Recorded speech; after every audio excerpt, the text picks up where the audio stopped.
Langsung saja kita mulai tutorialnya. Langkah pertama yaitu kita harus mempunyai aplikasi software Frontier 4.1. Jika tidak punya, kita dapat mendownloadnya di Google Chrome ataupun website lainnya. Di sini saya sudah mempunyai softwarenya dan saya telah menyimpannya di data D. Maka kita akan buka data yang akan kita analisis.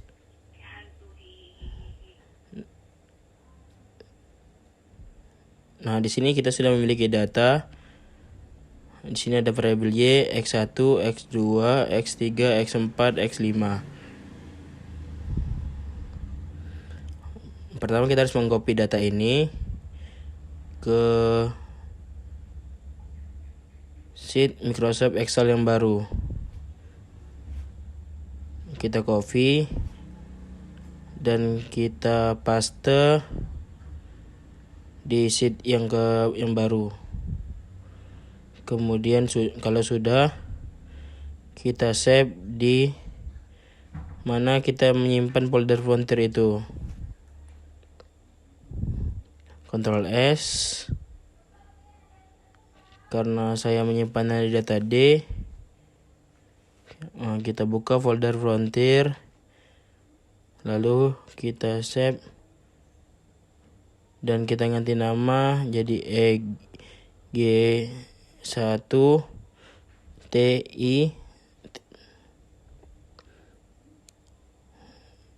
_D.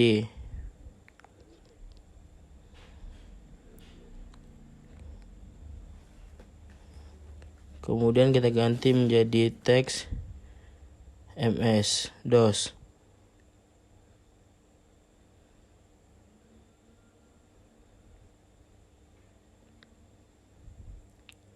Lalu kita save.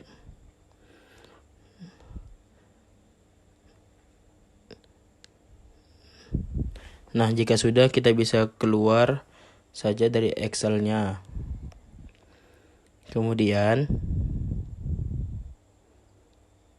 kita sudah mempunyai data yang extensionnya sudah kita ubah menjadi maka kita menuju ke folder yang memuat folder Frontier. Lalu kita buka software Frontier-nya dan kemudian akan muncul seperti yang tertera. Di sini ada beberapa pertanyaan. Yang pertama, kita pilih yang pertama itu terminal. Yang kedua yaitu kita pilih 2, langsung enter. Kemudian yang berikutnya masukkan terus nama filenya, yaitu nama filenya tadi kan EG1.T1 DOS D.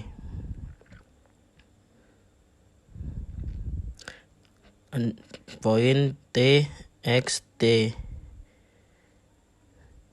Lalu selanjutnya kita masukkan nama file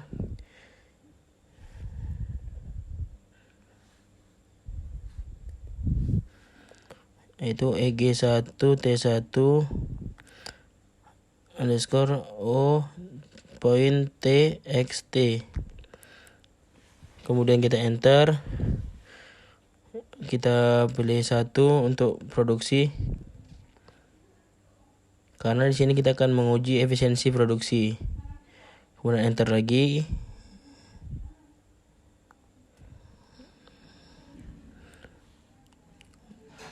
Lalu kita tekan Y.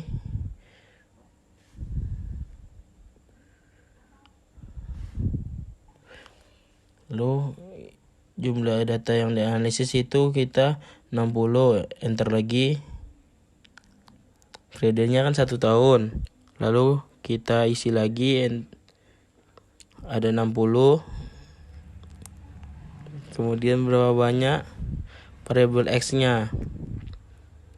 Di sini kita kan punya data ada 5. Kemudian di enter lagi.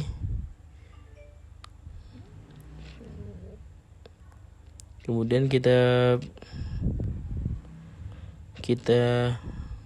delta, kita tekan saja n atau no, enter, langsung 0, enter. Kemudian yang terakhir kita tekan saja n, lalu enter, dan selesai. Nah, kita sudah selesai mengisi formnya. Lalu kita perlihat outputnya. Dalam file output ini akan memuat hasil kita, data-data yang kita inginkan untuk yang kita implementasikan. Di sini sudah ada data-datanya yang tadi dan kita dapat lihat data-datanya. Dan di sini kita lihat introduction filenya, terminal.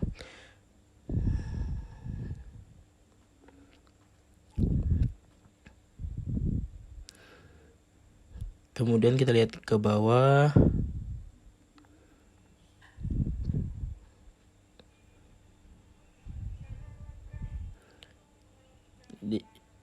Di sini terdapat hasil final estimate.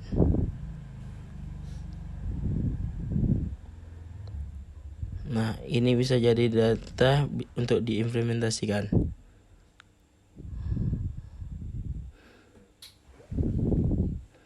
Pada final MLE estimates, kita bisa melihat beta 0, 1, 2, 3, 4, dan 5. Kalau beta 0 itu variabel Y, kalau beta 1 sampai beta 5 itu variabel X. Kemudian ada efficiency, standard error, dan t-rasis.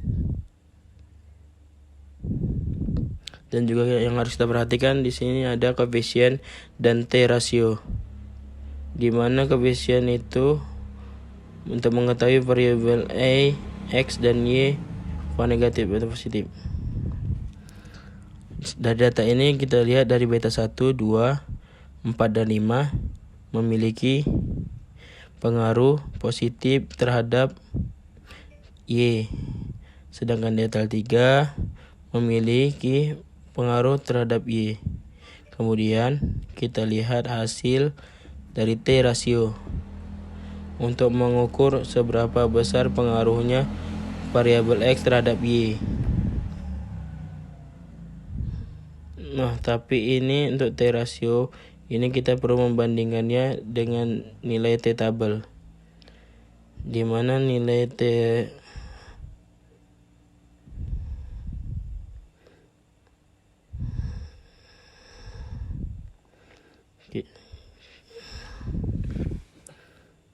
kita bisa melihat t-table, angkanya itu di Google. T-table di angka 55 dengan alfa 5% menunjukkan 0,6789. 0,67898. Kalau kita bandingkan dengan beta 1 atau X1 sebesar 0,219, maka diartikan t-ratio lebih besar dari t-table.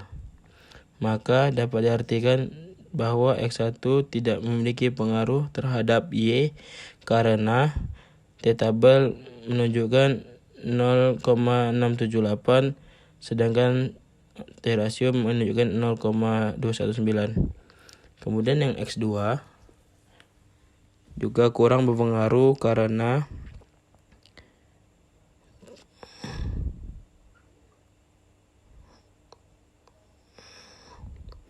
beta 3 atau X3 juga sama seperti itu.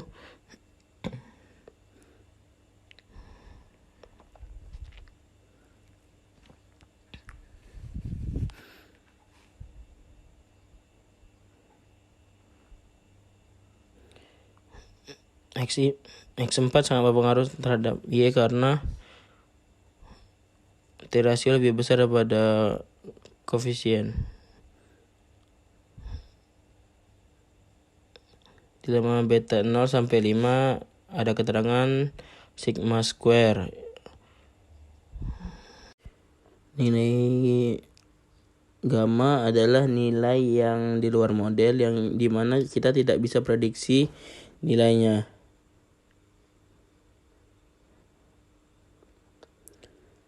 Nah, kemudian kita bisa melihat number of cross section, yaitu ada 60, yaitu number of time periods, yaitu 1, dan selanjutnya itu total number, itu ada 60. Kemudian di sini juga ada covariance matrix. Lanjut ke bawah, itu kita bisa melihat efisiensi perusahaan. Standar efisiensi yang baik adalah 0,7 yang di sini data ini. Nilai dari frontier ini semakin dekat 1, maka semakin bagus dan maka semakin efisien.